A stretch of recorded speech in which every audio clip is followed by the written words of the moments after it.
team.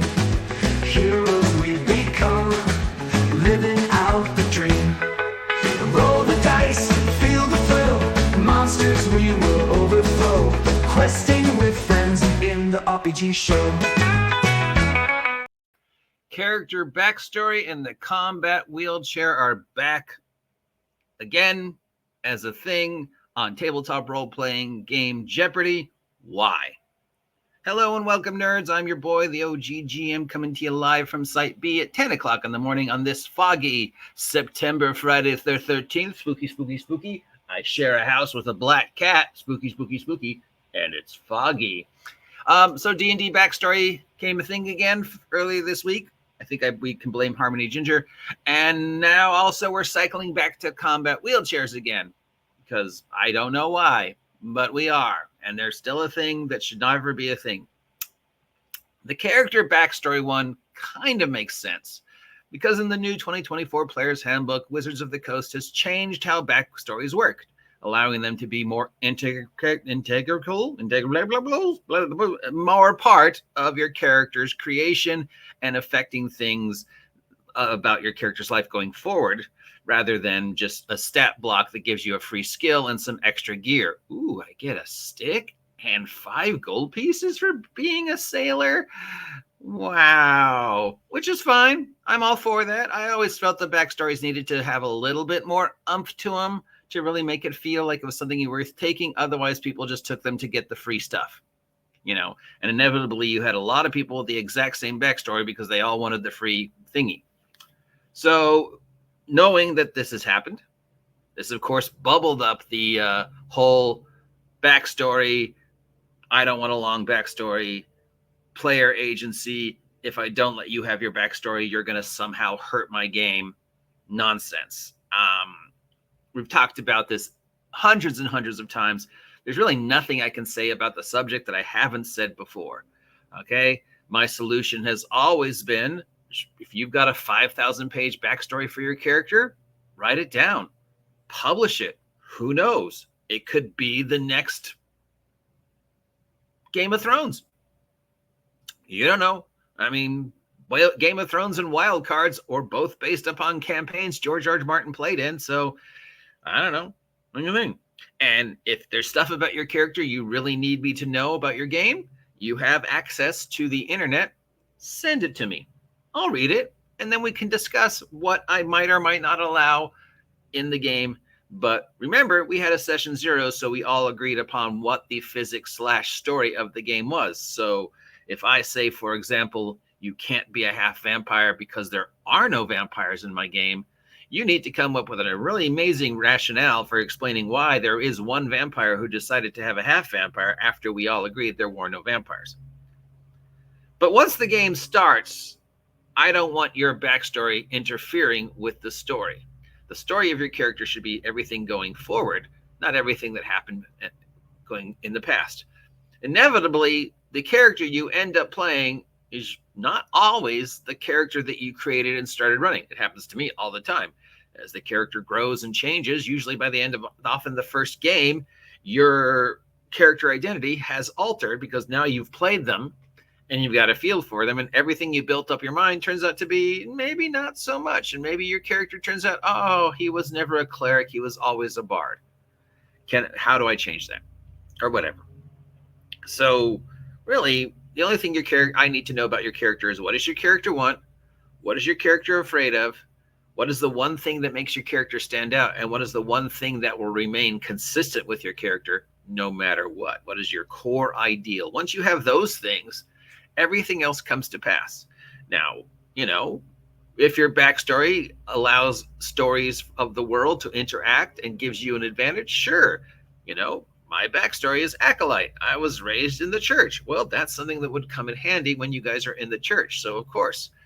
But the big fear was always that if I didn't allow you to have your backstory, you would somehow be offended, and somehow that would affect me in my game. I would either lose players because I didn't allow you to have the character exactly the way you wanted, or more recently, it was the fear of being dragged through the mud on the internet.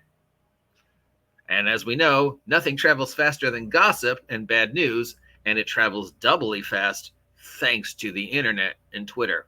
So a lot of the initial fear of the whole epic backstory thing was both, you're going to drag down my game because I don't want to spend 20 minutes listening to this, and I don't know if anybody else at the table wants to listen to this unless that's something we agreed upon. I mean, you could have a let's just tell our backstory session and do a little light role playing on the side, almost make a, I don't know, a diplomacy, can I say something Steen, where you do a little world building together, telling each other's backstory. But then after that session going forward, there was the concern that somehow you would try and shoe in that 500 pages and that would derail the game.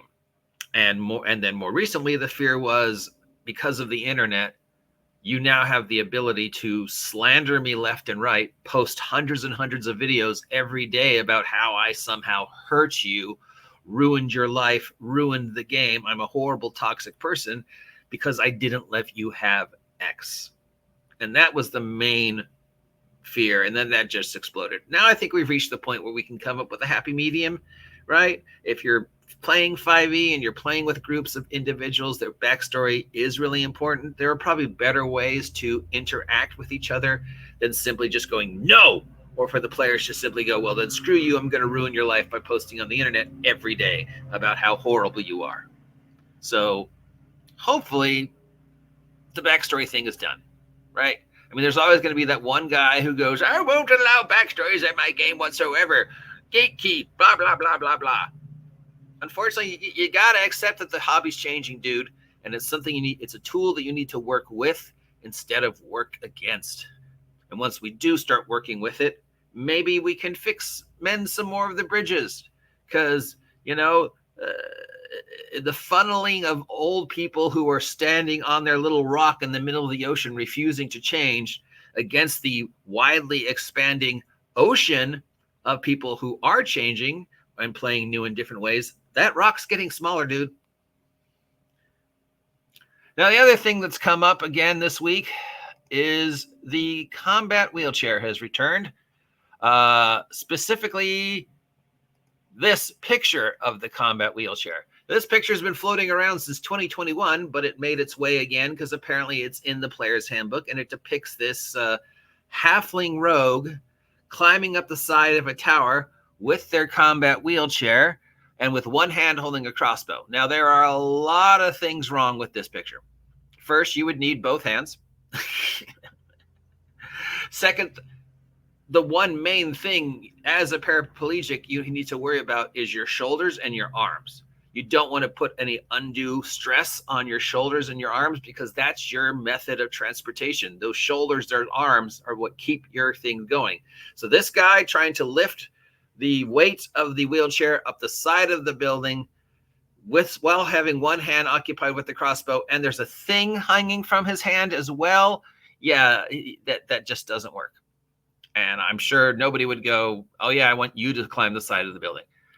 Now, people are saying, representation. I have still not heard one single solitary individual who is actually handicapped, actually disabled, actually special needs say they want this. As recently as just the other day, there was somebody who is in a wheelchair talking about this and talking about how this just disgusts them. They don't feel represented. They feel used. You're not representing my disability. You're trying to check off a mark on D&D bingo in order to piss off, so you don't piss off a group of individuals who don't play, Now, the argument, of course, being, well, there's magic. Why would the magic exist? And then why would your character still have that disadvantage if the magic could easily fill it? And the argument was always, well, that's my representation. If the magic could fill it, it would ruin my representation. It would make me feel like I couldn't be me if I wasn't projecting the disabled me into the world. Well, the whole reason to play D&D was, of course, to not be you, to be somebody else, to project somebody else. And if magic is available that can cure these things, that's going to happen, whether you want it or not. I mean, oh no, my child was born this way. I've got a few extra gold pieces. I can just pay a wizard to fix this, right? Oh yeah. So yeah, So it leads back to representation. But again, representation is that most of the people who are actually on the disability spectrum, who are actually somehow special needs, every one of them has said, no, I don't want this. Stop using me as a way to sell your game. Then, of course, there's all the technological, magical advances that the combat wheelchair gives. And if the combat wheelchair gives you all these special abilities, then why can't my character who isn't disabled just spend the money and buy one for themselves? Fuck, why can't I equip the whole party? Then we could all have the same thing. And the argument would be, well, it's so my character can be on equal standings with everybody else in the party. And I would argue, well, nobody else in the party can float over traps or float up the sides of buildings or have automatic attacks because of their wheelchair. The rest of us are limited by our level and our class. You've got this artifact. Now, my solution to this has been the same solution I've had for every other time this has come up, and I've said 99% of the time it worked, and the one time it didn't work, they regretted it. And my solution is the same solution I use for guns or anything else that I originally said you couldn't have in my game. If somebody comes to my table after we've had session 0, after we've all agreed on whatever, and says, can I have this? And it didn't exist in the game before, and it is something like a gun or a combat wheelchair or a robot or an unusual race or whatever, I don't say no. I say, sure, you can have it. If you want a combat wheelchair in my universe, that's fine. But that means somebody out there is producing combat wheelchairs, which means if you can have a combat wheelchair, then my bad guys can have combat wheelchairs. And I've got way more bad guys. And I don't know about you, but the image of a bunch of orcs riding into town like a motorcycle gang on combat wheelchairs is really appealing to me.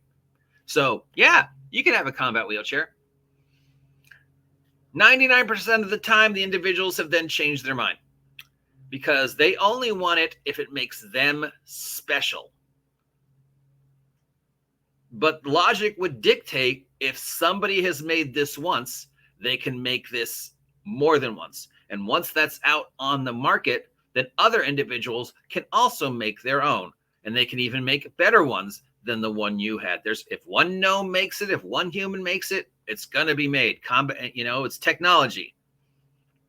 And once the technology is out there, people are going to repeat it and recreate it and make new versions of it and mass produce it. And anything that can be turned into a weapon will be turned into a weapon. So you're telling me that some guy's not going to go at some point in time, hey, this exists. Why don't I mass produce it? Because it will give me an advantage over my enemies.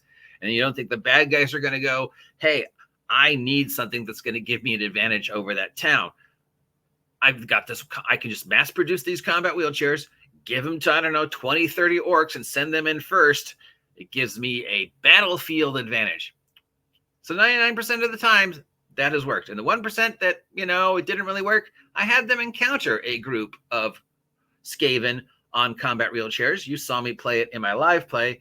And yeah, it's never come up again. Because once everybody's special, nobody's special. And this has nothing to do with diversity or representation. It has to do with I'm more special than everybody else in the game. I want this extra thing. But the extra thing makes my character not fair because now I have abilities that nobody else did. So, yeah. Hopefully, this one I don't think is ever going to go away, but hopefully it'll get smaller and smaller and smaller for the same reason the last argument's getting smaller and smaller and smaller. The individuals who actually want this and are championing this false narrative are alone on their little island. And the little island's getting smaller as more and more people come forward who are disabled, who are claiming, I don't want this. This does not represent me in the game. Instead, you're just using me as a way to mark off checks on D&D bingo. So, yeah, it's a story again. Do you agree with me? Do you disagree with me?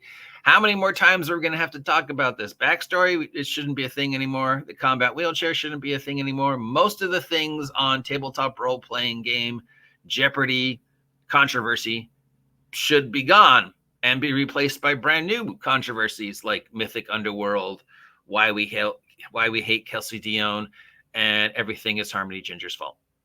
Right? anyways, that's the news. We got one more story about the long, slow death of the OSR. I haven't decided whether I'm going to report on that or not because you know my opinion of the OSR, and it's hard for me to remain impartial on that one. Anyways, thanks for sticking around. You know what to do. Like, share, subscribe. Have a great day. I'll talk to y'all later. News from the table in the rolling waves. Dice in our hand, we're the dungeon's brave. Adventures tonight with our mighty team.